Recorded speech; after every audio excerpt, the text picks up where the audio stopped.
Thanks for coming out. My name is Greg Sanders. I'm a tech writer here at Google, and I'm also a fiction writer. And it's my privilege to introduce Jennifer Egan. She is the author of Invisible Circus, which was released as a feature film by Fine Line in 2001, and is now on my queue, by the way. Emerald City and Other Stories, Look at Me, which was nominated for the National Book Award in 2001, and the best-selling The Keep. Her new book, which we'll be discussing today, is A Visit from the Goon Squad. It's a national bestseller, won the 2011 National Book Critics Circle Award for Fiction and the Pulitzer Prize. Also a journalist, she writes frequently in the New York Times Magazine. Thank you. Thanks for coming out. Do you want to sort of briefly describe Goon Squad if you haven't had to do it 100 times already? Actually, I've gotten slightly better at it because of that. It's actually a very hard book to describe, which is one thing that I really worried about as I was working on it. It always helps if something is just easily characterizable in a sentence or two. But this, in fact, consists of 13 chapters that are very different from each other in mood and tone and feel. And in fact, each one has a different protagonist, and yet they all combine into one story and some of the issues braided through it are time and the music industry. It basically follows two main characters, a music producer named Benny Salazar and his one-time assistant named Sasha. And it goes backward and forward through their lives, and actually also visiting peripheral characters' lives over a span of about 50 years. I feel like the thing that I can say that seems to bring it most into focus for people is that structurally my model really was like the 70s concept album, something like Tommy or Quadrophenia, where each piece sounds different, and the fun of it is having all of these different sounding pieces collide together into one story. That's what I was going for. I think it works really well, and there are stylistic differences also. I mean, I think there's one chapter where there are no quotation marks, if I remember correctly. There are these little tweaks. But one thing I noticed is that you use, there are two very solid anchors. You anchor each chapter either with music and or technology in time. And I think that I'm just wondering if you sort of came upon this method organically, or if you thought, like, I mean, even in the future sections, you're not quite sure where you are, and then you're like, okay, this is definitely not now, but it sounds like a continuation of Twitter, of Facebook, and whatnot. And then the past sections, there's kind of this. There's even one of the characters, I think, says, "Oh, wait, you just wait until the future. We'll be able to find all of our lost friends." I found that really interesting. I'm just wondering if you consciously did that. You know, it's yes and no. My writing process is extremely organic. I write by hand on yellow legal pads. I have handwriting that cannot be read, often even by me, much less anyone else, which results in my basically not knowing what I'm writing as I write it. And I kind of like that. You know, as a journalist, I write on a computer, and I'm looking at what I'm writing and sort of revising it as I go. But as a fiction writer, I'm looking for the unconscious to do what I'm not able to do, not smart enough to do. So I follow the story and kind of wait for it to unfold in this handwritten way. And then when I have a draft, I type it up. And then I'm very systematic and analytical in trying to figure out what needs to be done with it, what it seems like it could be, and how to make it be more of that. And so in that phase, yes, I do a lot of thinking about thematic threads and how they're moving through and locating people in time and space. But the basic impulse is really a gut impulse. So that's sort of the second editorial layer, is putting the rivets in a sense. I mean, it's a counterpoint, because then when I execute those changes, I'm again doing it by hand on hard copies. So I write in my changes, which often involves lots of strange arabesques and symbols and arrows leading onto other pages, and then I have to type all that in. So at that point, I've veered very much back into kind of impulse and instinct. But then ultimately, when I have another big draft, I read it through and make another very systematic outline. So it seems like a very kind of left brain, right brain. Well, that might be good. That battle between the two is probably what brings in some ideas. I don't see it as a battle. No, it's sometimes it is a battle. Like, why can't you get that done? But yes, it is more of a. It feels like two sides of a process that both must be done well for it to work. Right, and the handwritten early drafts. Does that kind of slow down process help you creatively? Well, it definitely slows me down. I keep thinking, isn't there a way to speed this up? I think it does help me. I think that it helps me in a number of ways. One is, as I said, I'm trying to access the unconscious. And I can't seem to do that when I'm looking at what I write in a typeface. Now, people have pointed out that I could always cover the screen of a computer and write by hand, but I have to admit I haven't tried that, but I don't really think it would work. I think there is something about the actual physical connection to the language that helps me. And leads to surprises that I can't consciously think of, and I'm trying to enable that process. I also, I have wrestled with the fact that I feel like it takes me too long to write books, and I've often thought, but if I could do it on a computer, it would be faster. But I've actually started to feel that I think I want time to pass as I'm writing the books. I mean, I think it's a good thing, actually. I mean, for example, I use a manual typewriter. I type a lot of these up, and I find that there's a sort of a more forceful relationship with the language on the page when you're physically doing it, as opposed to, I mean, you can type really quickly, obviously on a computer, but I wonder sort of rhetorically, how does it change my relationship with the content that I'm writing? It's interesting though, but Gabriel Garcia Marquez got on a word processor and never looked back. So It's interesting how it works differently for each writer. And so much of the challenge for me, and I think really for everyone, is just finding out what works for you. And you do that by trial and error. I do occasionally edit on a screen if I'm really stuck and I feel like I don't know what I'm trying to do, and I want to move it forward a step, and I don't want to sit there not knowing what to do and doing it slowly. I figure if I don't know what I'm doing and I'm just going to flail, let's do it faster. That's the only time. But generally I find, as I'm typing in changes, I'm thinking of this right now because I'm doing it today. I have a manuscript, I've made a bunch of edits, I'm bringing it to my writing group tonight, and so I have to type in all these edits. And as I'm doing it, I find myself, thinking, wait a minute, wouldn't it be better this way? And wanting to edit on the screen. But I really try to resist that temptation because generally those changes are wrong. And once I see it on the page again, I have to change them back. And I think, why did I do that?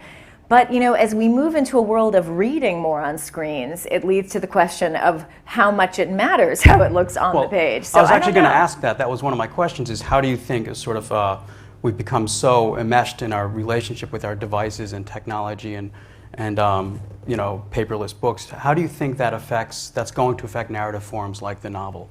And should it affect the way a writer thinks about his or her readers? The answer is I truly don't know. I mean, it's clearly affected me to some degree, and I say that, I mean, I've written a chapter that in a form that's really meant to be viewed digitally. So obviously I've been impacted by the notion of digital reading. We'll get to that, yeah. But I've never used an e-reader, and in fact, I only have had a smartphone for 2 days, so I'm pretty behind. We won't ask, what. Don't ask how well I'm texting on it. That's what's really sad, speaking of taking a long time. So, I don't know. I mean, I have a complicated relationship to technology, as I think we all do. I'm sort of afraid of it. I mean, in a simple way, like, oh my God, maybe I won't know how to use it. Afraid of the implications of it in a bigger way. I think there's always the fear that it will somehow make the world worse. And, if you look at early reactions to the telephone, it was exactly the same. And you guys probably know more about all this than I do. But I think we still kind of feel it. It's this sense of hurtling forward. Where will that lead us? Things change so fast. I had this sense. I taught at NYU the spring before this last spring, and I taught undergrads. And one reason I wanted to do it was I thought, I want to know what young people are just sort of doing and thinking about right now. Often my journalism keeps me up to date with that, but I felt a little confused about it in terms of technology.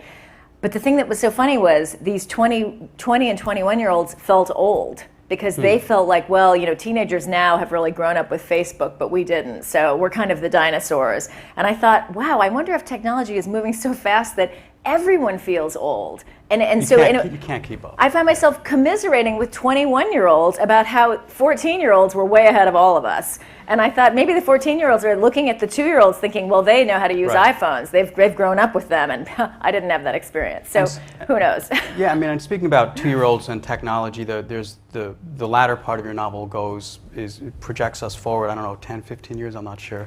Yeah, something like that. And there is a sort of foreboding relationship with technology. I mean, there's sort of two threads or two elements. One is there's this kind of, people are kind of act as ads. I mean, they're paid to do the equivalent of like tweet and update their posts and whatnot to sort of create excitement about an event that's going to happen. Right.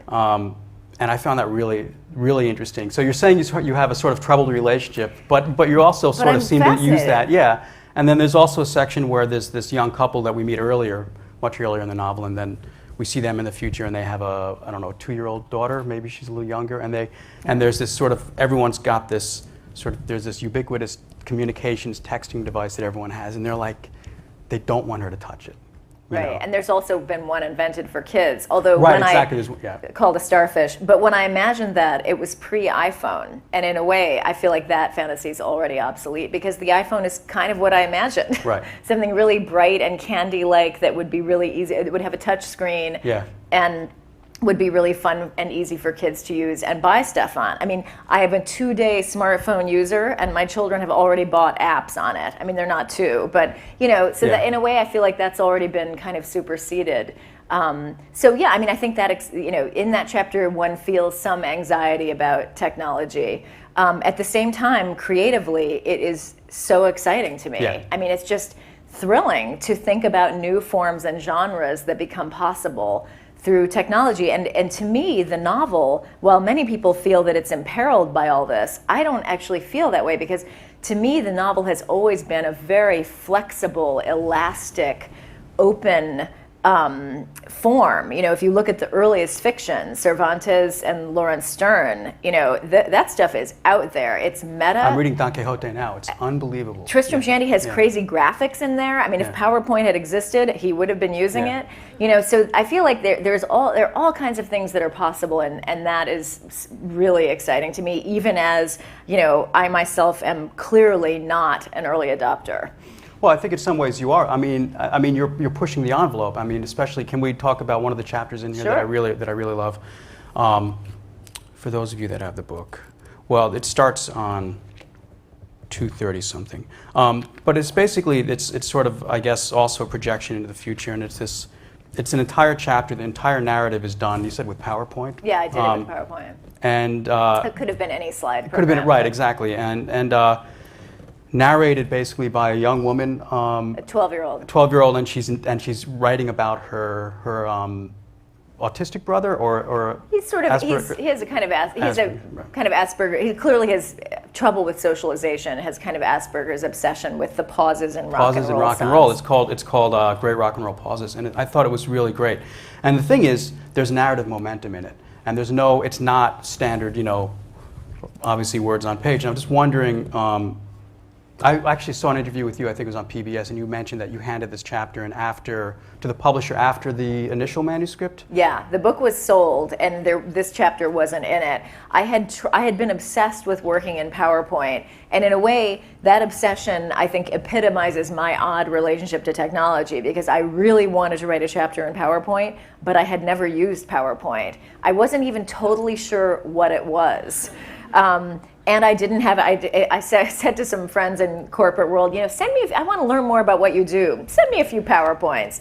And then I discovered I couldn't open them because I actually didn't own PowerPoint.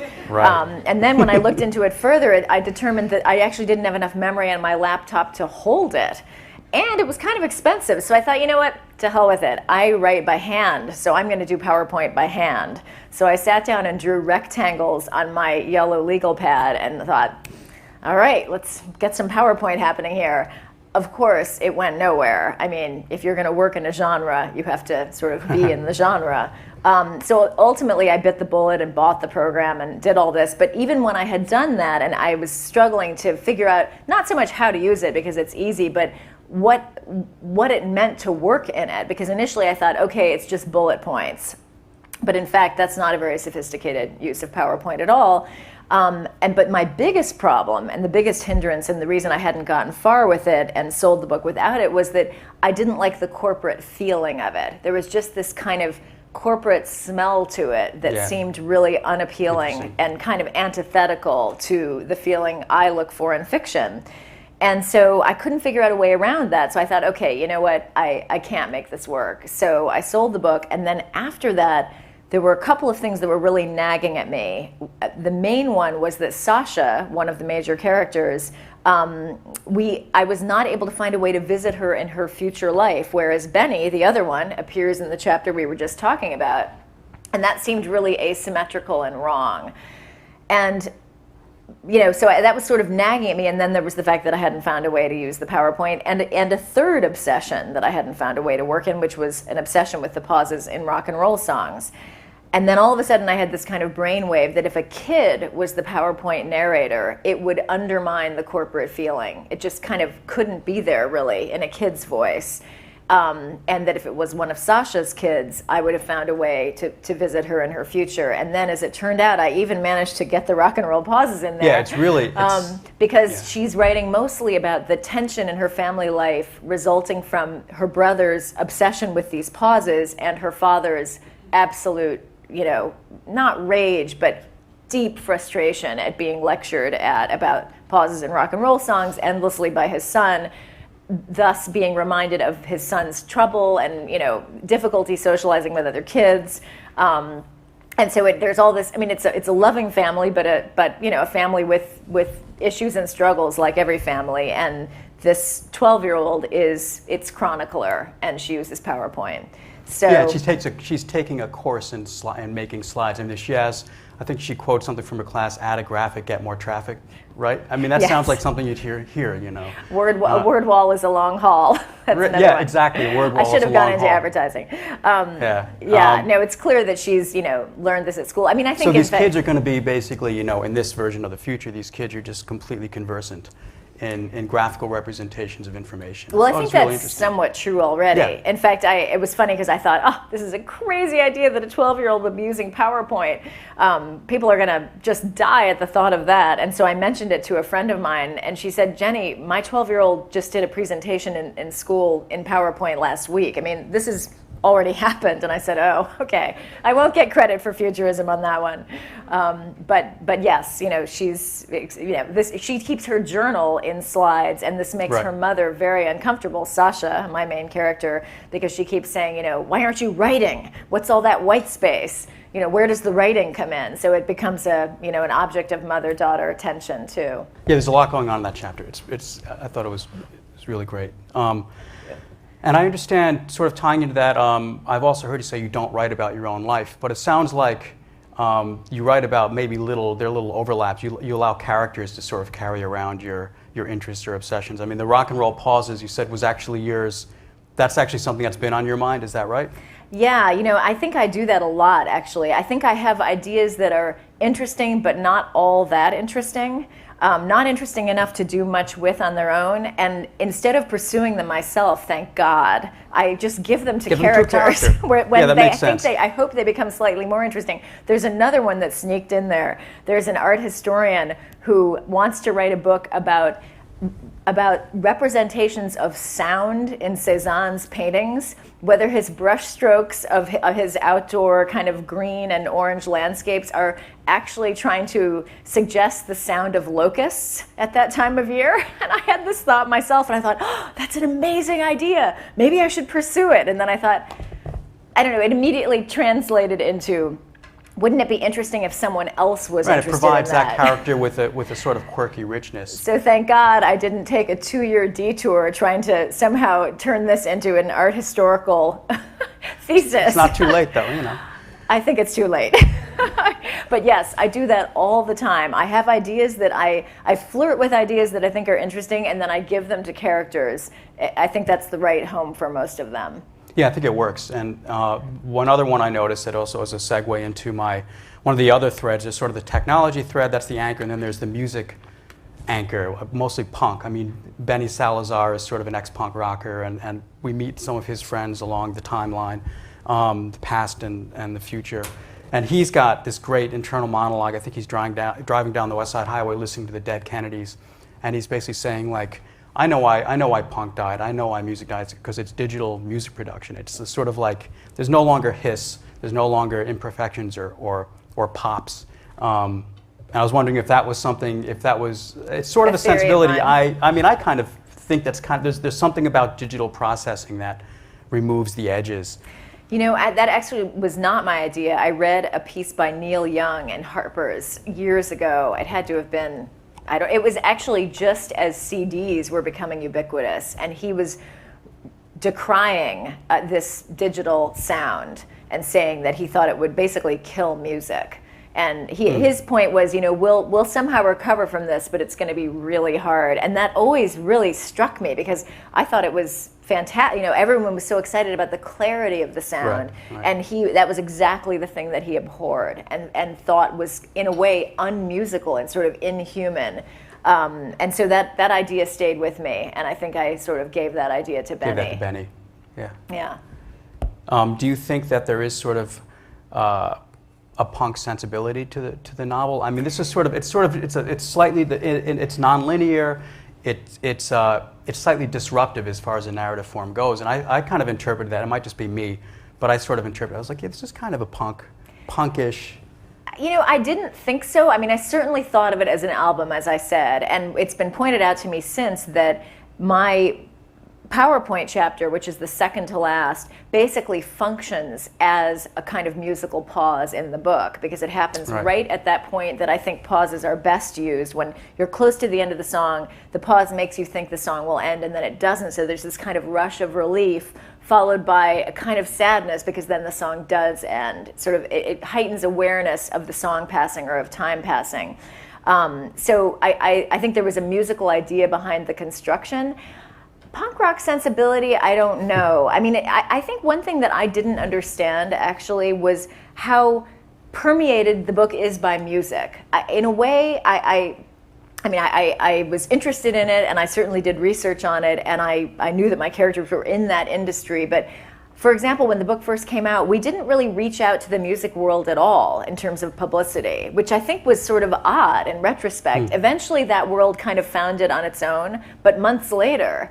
So I think I didn't think of it as a rock and roll novel, and I think that helped me because that, in a way, there are a lot of interesting books in that genre, and, High Fidelity and others. Right. And I think I might have been intimidated, just as I didn't think in the last chapter, or the two last chapters, Leaping into the Future, I am writing science fiction, another genre I'm not that familiar with and would be kind of, in a way, tentative about venturing into. So I didn't focus on that too much. I guess the answer is I don't know. Yeah, I don't know. I also think it's maybe not a completely fair question because readers are going to bring their own nostalgia That's into it. it. And I saw the Ramones in '81 at the Palladium. I saw them a couple of times, and it was exciting. It was terrifying, and I was kind of like, so I could identify, even though your early punk scenes, I guess late '70s, early '80s, took place in San Francisco, and I was in New York. I was like there. Yeah. But of course, I was bringing all of my own material into it. So then I was like, oh yeah, it's kind of a punk novel, So. What I think? I think there's a desire out there for a punk novel. Yeah. And I think people have been willing to consider this, that, and to fulfill that desire. And I feel lucky to have, somehow tapped into a kind of collective musical wish. Well, yeah. I didn't think it myself, but I was very excited to write about that moment in the late 70s, that punk rock moment, which I witnessed very much from the sidelines. Were you from the sidelines, but you still witnessed it? Yeah, I was definitely there. Yeah. But I didn't have green hair. I looked, like me. But I think I just felt the strangeness and the newness of it. And I think it was especially vivid because this was all happening in San Francisco, where I and all of my friends had grown up in the 70s, basically feeling like we'd had the worst timing in the world to have missed the 60s. Like, how lame to have had all of that happen and be too young to have any part in it. And my parents weren't hippies at all. I mean, we got there in '69 and they were very straight-laced, and I feel like I saw hippies out the window of the car. So there was such a sense of nostalgia. We were all trying to recreate that moment. I mean, I would walk around barefoot, all day in in a city. Like, it seems crazy I thought that's what now. you're supposed to do in San Francisco. They haven't been doing that for a while. Anyway, I mean, my mother didn't love that, but it wasn't like, I mean, she didn't threaten to institutionalize me. It felt okay to be doing that. And then punk rock was such an overt repudiation of of everything about the 60s counterculture. Its music, its mood, its optimism, its sense of coherence, Basically, it was just a big fuck you to all that, which in one way, you would think maybe that could have been disappointing or shocking, but I felt that it was exciting. I still loved the 60s stuff, but I loved the idea that something new was on its way in. Yeah, I think it was a very exciting time. And, I've was just happy to see sort of the mention of like the dead Kennedys and Jello Biafra in your, I was like, oh, wow, I haven't seen that. I used to see my brother used to come home with the vinyl, and I would look He's at a kind of legendary San Francisco figure. Yeah, he exactly. ran for mayor while I was living there. And he's still out and about. In fact, there's someone writing a book about him. He was an interesting character. He was sort of in a way, he was a kind of host figure. He would welcome bands from other cities. I mean, these scenes were so local. He was really kind of an eminence ultimately of the scene there. It's interesting.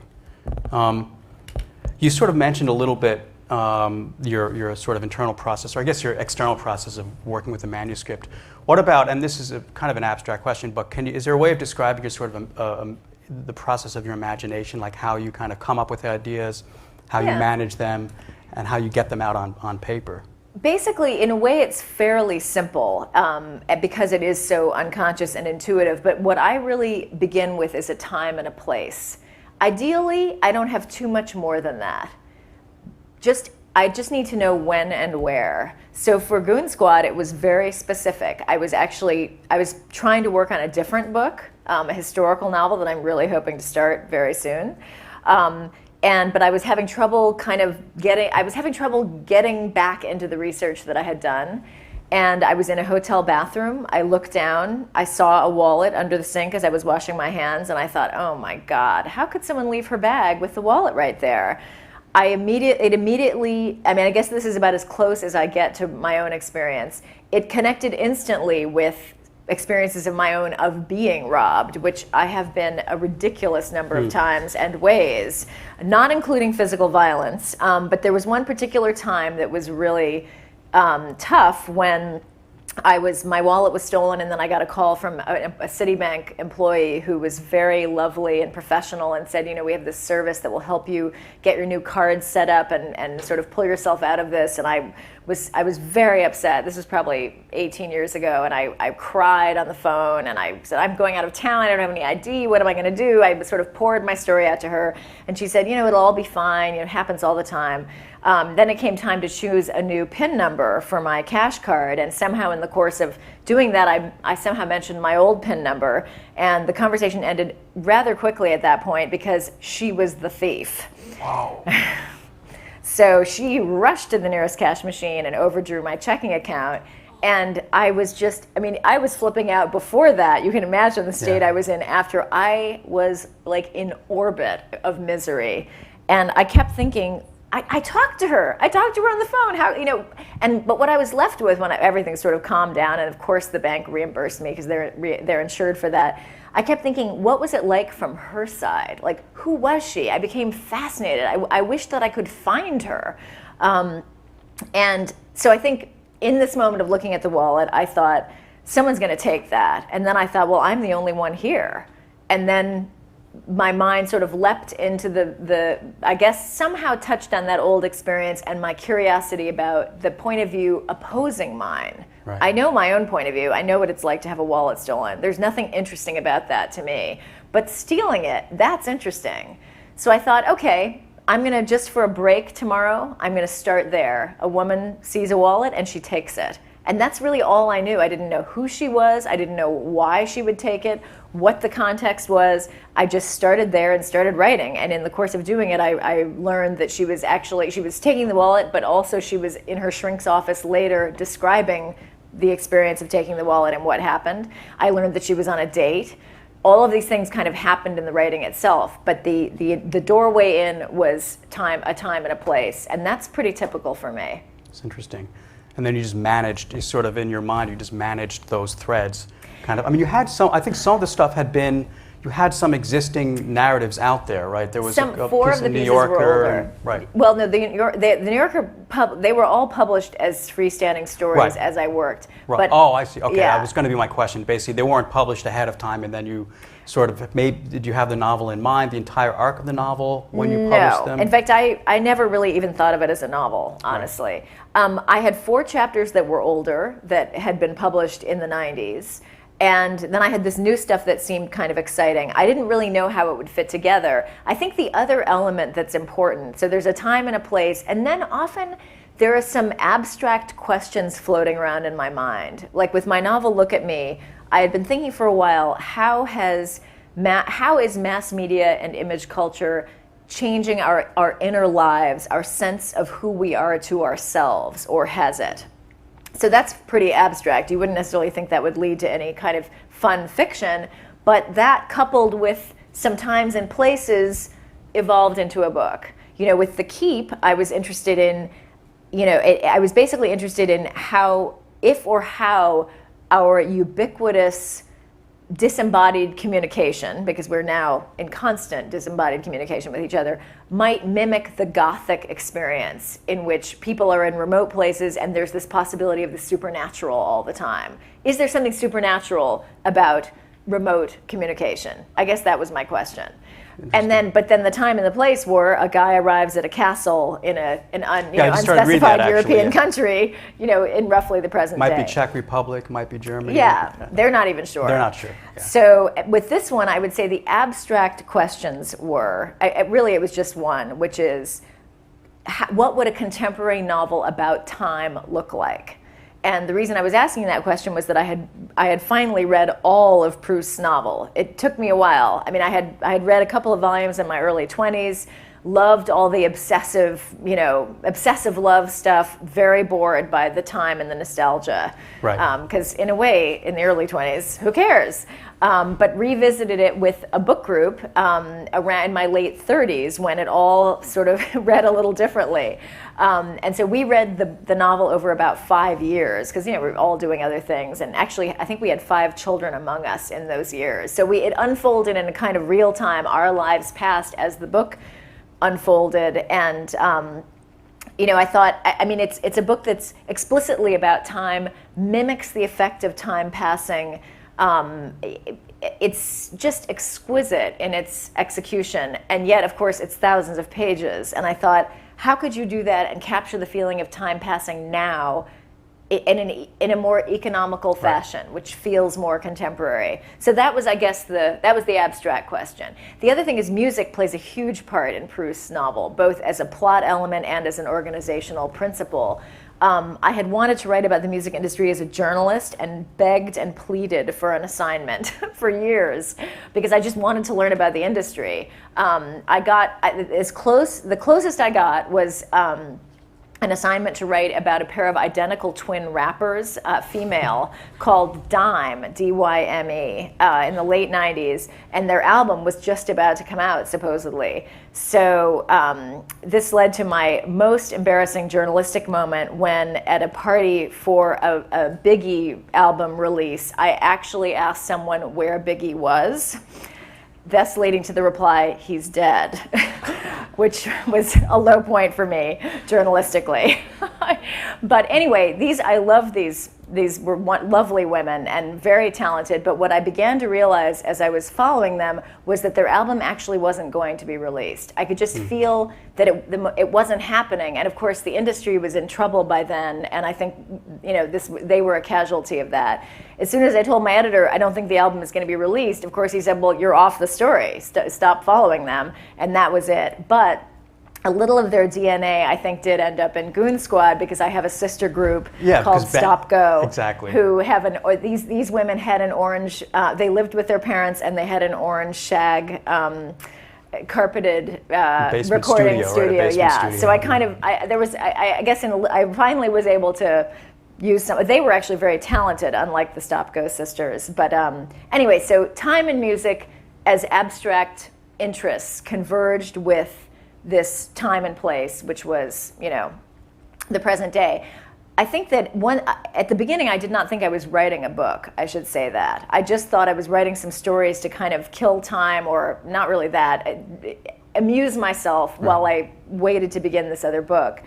And what kept happening was that I wrote the first one, and in the course of that, there's a brief mention of Sasha's boss, a record producer who sprinkles gold flakes in his coffee and sprays pesticide in his armpits. And I thought at the time, decadent music producer, they have such crazy habits. But then after I finished it, I thought, yeah, but why does he do that stuff? Like, that's just a stereotype, but there's always a logic to it. You find out he has his reasons. Yeah, so I thought, I think I'm going to write a chapter about him and just find out why he does that stuff. So I wrote what became chapter 2, and what was fun about it was that Sasha, the thief, it takes place earlier in time. She's still his assistant, and she's this kind of opaque secondary character. And so I thought, I sort of liked that movement, from she had been so central, now she's peripheral. It's at an earlier moment. And then there was a brief mention in that chapter of Benny's ex-wife, who's now a kind of avid doubles player at a country club. And I thought, yeah, but what is she like? I mean, she marries this music producer and then ends up a doubles player. What's that about? So I thought, okay, one more, and that is it. So I wrote a chapter about her, which comes later in the book. And in a way, once I had written that one, I kind of realized I was hooked. But in terms of having an overall vision, I didn't, except to say, and this was kind of the analytical side of me, what is interesting or fun about this for me? And it seemed to me that there were 3 things that I wanted to keep doing as I moved through the material. One was that each chapter would be about a different person. 2 was that each would be technically different from all of the others, so that they would not feel like one book. The voice, if you will, of each would be different, which is another way of saying that technically they would need to be different. Right. And then 3 was that each would stand on its own. And so those were my criteria, and I didn't meet them every time. I mean, there was stuff I couldn't use. The third one is the toughest. I think that's really it's almost like a program. I mean, to have each entity stand on its own. I mean, I think it works, but that seems. It was hard. Very, very difficult. But you know what I found? I didn't have any close calls. The material either fit all of them or wildly missed on every count. So when they were bad, they were really, really bad. It wasn't like 2 out of 3, 1 out of 3. It was always 0 out of 3 or 3 out of 3 with a lot of work. But there were some things I really slogged away on, hoping that I could make work and could not. And I never knew why. But it seemed like it just had to do with not being able to find a fresh angle or approach, not being able to find an interesting enough story about these people that would require telling in a different way. And so it had to go. And did you have to retool any of the previously published stuff, or was that pretty Very little. In fact, because it wasn't just a matter of sort of trying to work that stuff in. That stuff led the way with various plot elements in the book. So once I realized that those 4, which had no connection to each other at all, were all going to be part of this, it helped me form the landscape. So that was an odd kind of organic whole that seemed to have been existing in pieces without my knowing it. Very interesting. We should probably do Q&A in a couple of minutes. I just have one last question, because you're talking about Proust, and you have sort of 2 chunks as the epigraph, and one of them is, to quote Proust, the unknown element in the lives of other people is like that of nature, which each fresh scientific discovery merely reduces but does not abolish. And I thought that was sort of, and this is my interpretation, was sort of we're now sort of talking about technology. No matter how connected we might seem to be, there's still that mystery of trying to understand how people work, how to get inside their minds. It's so interesting. Am I way off? Well, no, of course not, because it's out of my hands, if that's what you saw there. I wasn't thinking of that consciously, although I am very interested in that. For example, with Look at Me, as I said before, I was interested in whether our inner lives, whether the kind of disappearance of privacy or the will towards self-revelation had changed the way we are kind of in our deepest parts. And the very fact that I was asking the question, I think, gives away the fact that I believe the answer was yes. Like, we're not the same anymore. We're different humans than we used to be. But what I felt in the course of writing the book, I actually came to exactly the opposite conclusion, that there's just something in us that cannot be revealed. What's clear is that there's on the part of many people, as a broader, kind of a broader sensibility, a desire to reveal more. Maybe even a desire to reveal everything, but it can't be done, I ended up feeling. There's just something about us that can't be known. In that, what I was thinking of more was what I hoped would be kind of a fun aspect of the book, which was there are these people that you see from a distance, and then suddenly you're inside their own minds. That it was this having a different protagonist in each chapter. I was hoping, I think, to mimic that experience of seeing someone out of the corner of your eye walking down the street and thinking, where are they going? Who are they? of course, you rarely find out, but I love the idea of having that payoff 13 times. Yeah, that's exactly right. As the writer, of course, you can go in there and create those. So yeah, it was interesting. I guess we should do Q&A. If there are questions out there, you should come up to the microphones. Are there any? Yes. Hi. I was wondering, since the process is so organic and took place over so much time, how do you know when it's done? That's a good question. I mean, in a certain sense, it never is. And like, there's a chapter I read aloud a lot where I have made a few improvements, I will confess. The text has deviated from the one that's printed. So there's a way in which it's never done. I think that I'm always trying to reach various milestones that allow me to move on in various ways. So there's the point where I'm just writing it on my own. Then I have this writing group, which is a very important part of my process. I often will just bring things into them and say, is it alive? Is there even a pulse? Which is an important thing to find out. I spent my very first attempt at writing a novel, I was in a vacuum for 2 years, and I wrote just a completely dead object, which without a glimmer of interest or tension or anything. And I would prefer not to make that mistake again. So I try to get a sense of whether anything's happening at all. And then as I work more on it, I'll show the whole thing to various readers, and each time revising. So with every one of those iterations, I'm moving through a process. Then there's the point when the book is sold, and then you do revisions, and then there are 2 or 3 sets of page proofs, and each time I'm making changes. Ideally, the changes are getting smaller and smaller and smaller, but there does come that last point where I know I'm basically signing off, and often I'll have a weird vertiginous sense of like, wait, that's all wrong. It should all be changed. But I can't. So I guess one moves closer and closer to a point when it's not possible to change it. And yet it actually is still possible, because then you have further additions and there are mistakes to be corrected. So the way I sometimes think of it is, it's 2 points that get closer and closer together, and of course the space between them can be subdivided infinitely, but they get close enough that they're practically touching, and then you have to stop. I think that's an asymptote. You have a line approaching and want to get in code. Hi. So first, I think there's an interesting observation that you made about writing, which I think applies to a lot of software engineers here, which is either getting it completely wrong or completely right. There's in between. Oh, that's interesting. In between, you can't really do it.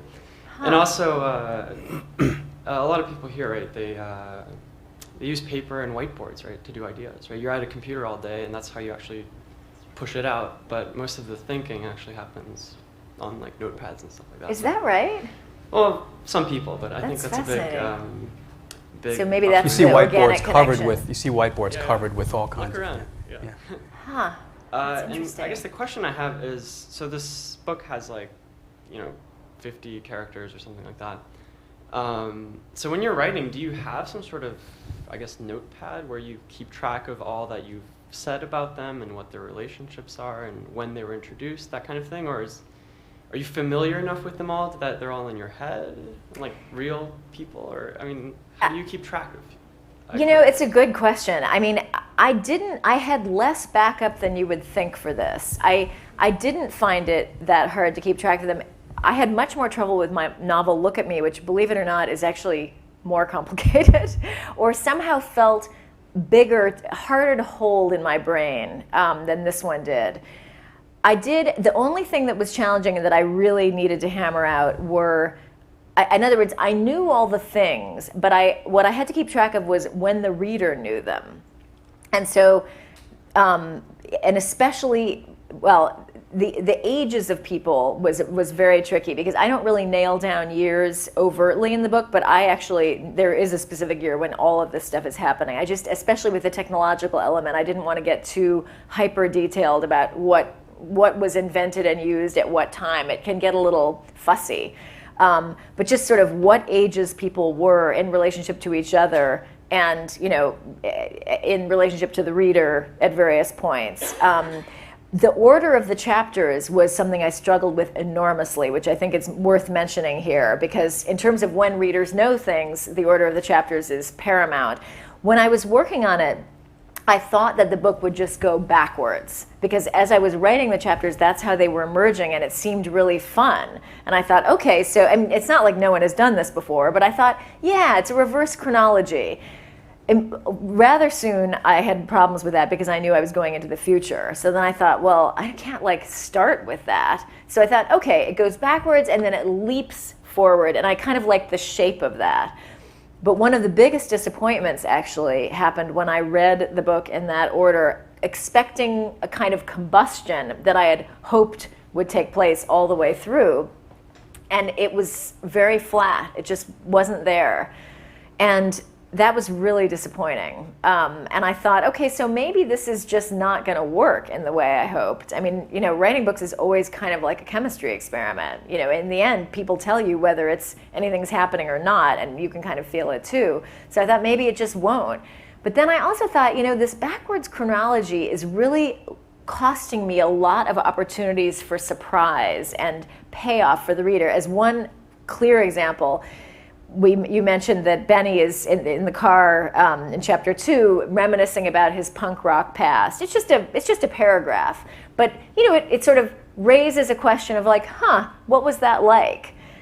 Well, in my backwards chronology, we of course don't get to 1979 until like 8 chapters later, because I'm going backwards. So by that time, when we hit the punk rock scene in San Francisco, the reader has kind of forgotten about that moment of Benny reminiscing, and so there's no immediacy to the payoff. And I realized that that was totally wrong, and that I needed to structure it much more intuitively, and that in a way a backwards chronology is just as much of a straitjacket as a forward chronology.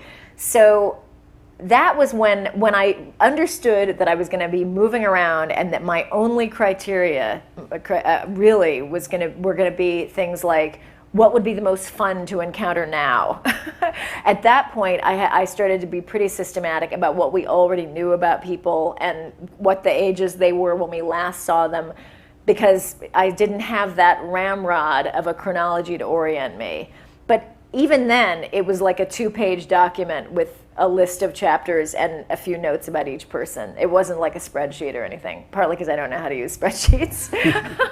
Maybe that would have helped, next. actually. Actually, that was the one thing in PowerPoint. I had to get my sister, who was a consultant, to do the charts, because I actually could not figure out how to use Microsoft Excel. Well, I was going to ask you, some of them require some data. There's some actual graphs in there. I provided the data, and I said, make it beautiful. Right. But I could not. The learning curve appeared to be too steep on that one. Any other? So you said that you wonder how a thief feels like, and then also you also said that why does a music producer do all the weird things? And then what fascinates me is what you said after that. You said that, so I decided to write about them or write a story on them. So what is the process that goes on within your mind, like when you try to understand people who you're not connected to? Like, it's very hard to understand people outside my domain. Like, I can't understand people who are in a different place or a different profession. It's very hard. So what is the process? Is it just unconscious? Is it an unconscious process that happens like when you write? Or do you go through a systematic process like of reading about them and trying to understand them? Or what is the process that you have in your mind or in your habits? Like, how do you do that? It's a very great hard question. to do it. Yeah, you know, it's for me. It is the hard thing is exactly the opposite. What I am worst at as a writer is writing about myself. I hate it. I find it dull, and also I kind of freeze up. I don't want to give anything away, and that's no good as a fiction writer. So for me, it is totally intuitive. I just let it roll and see what happens. I guess I just make it up, although that sounds, I don't know, somehow that sounds presumptuous, but I guess in a way writing fiction is pretty presumptuous. I find it easiest with people who are farthest from my own life. So for example, I find it comfortable, I should say, to write about men, because there's a kind of easy way to separate myself from them. Now, it's not that I'm some great expert on men, or I mean, I really am not. Like, I didn't grow up in a family with a lot of brothers. I have no particular insight into men, but I don't know. It's funny. It's hard for me come up with an articulate answer, except to say I start writing and I see what happens. And if it feels interesting, then I roll with it. And maybe that means we're just all more alike than we think, but I don't even know. I'm not sure. One important component of feeling that a character is working is a sense that I can hear them. Like just having a sense of how people talk, which again, I experience as rather passively. I feel as if I'm kind of taking dictation. Now, obviously, on some level, I'm also inventing it, but my experience of it is one of being entertained by a conversation that seems to be just falling out organically. It's not that I mean, I've had characters that I really struggled with. One in Goon Squad that I probably struggled with the most. Two of them. There's a guy named Lou who does a lot of really bad things, and I didn't feel like I was struggling with him, but I struggled to I had to work to make the logic of his inner life available to readers so they weren't just horrified by him, although some still are. But there was a character named Rob in a chapter called Out of Body, and he's telling his story in the second person. He was someone I really struggled with. I was just finding it hard to feel the totality of this guy, his voice, the way he looked, his experience. It wasn't coming together, and yet I really felt convinced that it could and had to. This was, I think, the last chapter I wrote. Very hard. You know, I had so many options that weren't open to me anymore, having written 12 at that, or 11 other chapters. The PowerPoint I wrote after this. But anyway, a crucial moment in the crystallization of Rob in my mind happened on the subway. When I was sitting there on a crowded subway, and I heard this guy talking. I think he was talking about going skiing. And just his voice reminded me a lot of guys I'd grown up with in San Francisco in the 70s. He just, I don't know, he had a kind of deep voice. And I stood up to look at him and see what he looked like. And he had a kind of reddish stubble. He was sort of a big, strong guy. And my Rob had been very slender and sort of feminine. But the minute I saw this guy, I thought, that's him. The face, the voice, the stubble, I was done. I knew that I had him. And so at that point, after that, I started writing with that image in mind of Rob. And in fact, his physicality is a really important part of who he is. It turns out he's a former football player. You know, there's a kind of, his bigness is a part of him in every moment of that chapter. And without that bigness, I couldn't make him work. But again, the closest I can seem to come to actually using anyone from my life is literally grabbing images of strangers on the subway. So it's an odd process. Where I have the most trouble, it won't surprise you to hear after all that I've said, is like writing about someone who really reminds me of someone that I know, which I did in Look at Me, a very problematic character, because there's a connection to someone I know and love, and the result was that I gave this person way too much airtime, and people were just numb with boredom because they thought, like, he never shuts up. Why are you not seeing or hearing how dull this is? And I was not. I felt like it was fascinating. So that's an example of how my judgment seems to really be impaired by actual connections to my real life. The distance helps. It really Great helps. distance, Yeah. Clear boundaries seem to really help me. That being said, actually, the narrator of the PowerPoint, I think, is a lot like me, the 12-year-old. I kind of missed it because I was under so much pressure to write that chapter quickly, and I was so thrilled to have found a way to do it at all, that I think I sort of sneaked in there without even realizing it. But the kind of peacemaking preteen who's kind of a storyteller and a witness, you know, I think there's a connection there, but I didn't know it, and that was what was important. I need to not know it until it's already done. Great, thank you. I think we're probably out of time. So thanks so much. Thank Thanks you for very coming. much. Happy to sign books if you